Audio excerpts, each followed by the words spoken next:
Suatu ketika Sunan Kalijaga melakukan syiar Islam di daerah Baglen yang kini menjadi Purworejo. Setibanya di daerah Baglen, Sunan Kalijaga mendengar Cokrojoyo yang seorang penyadap nira sedang nembang atau bernyanyi. Mendengar suara nyanyian Cokrojoyo, Sunan Kalijaga sangat takjub, kemudian dia mendekati Cokrojoyo. Sunan Kalijaga pun bertanya mengenai hasil penjualan dari gula aren tersebut. Dan Cokrojoyo pun menjawab bahwa hasil gulanya biasa digunakan untuk fakir miskin. Mendengar jawaban tersebut, Sunan Kalijaga kemudian memerintahkan Cokrojoyo untuk mengubah syair tembangannya dengan lantunan zikir dan pujian kepada Allah. Sunan Kalijaga kemudian melanjutkan perjalanan ke tempat lain.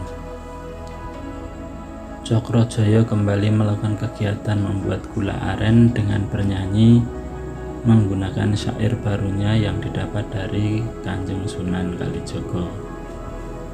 Cokrojoyo sangat terkejut melihat gula hasil olahannya ternyata menjadi emas batangan.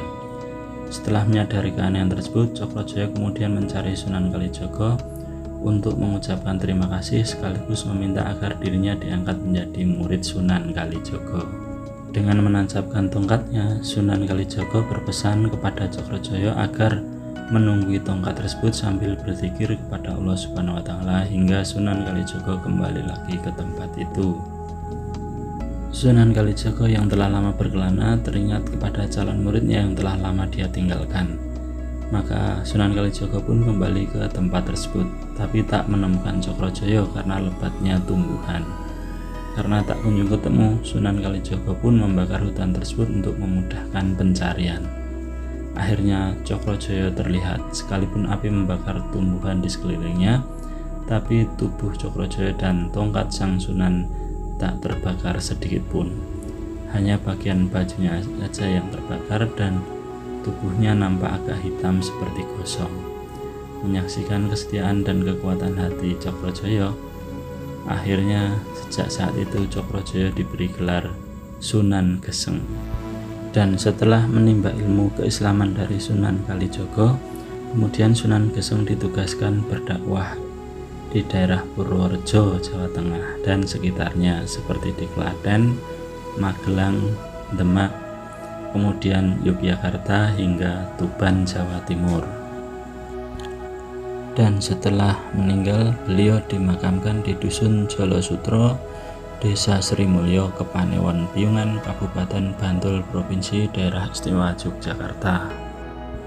Di pintu masuk makam beliau itu ada tulisan huruf Jawa yang bunyinya kurang lebih Sunan Geseng Cokrojoyo Ulama Luhur Manunggaling Kawula Gusti.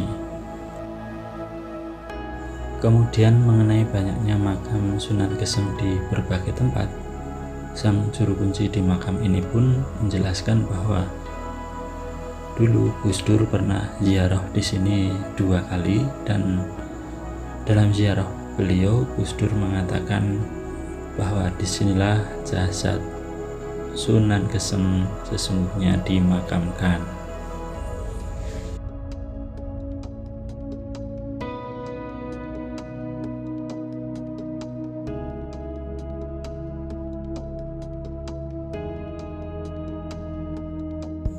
Demikianlah wisata religi kali ini, kurang lebihnya mohon maaf. Sekian dari saya. Assalamualaikum warahmatullahi wabarakatuh.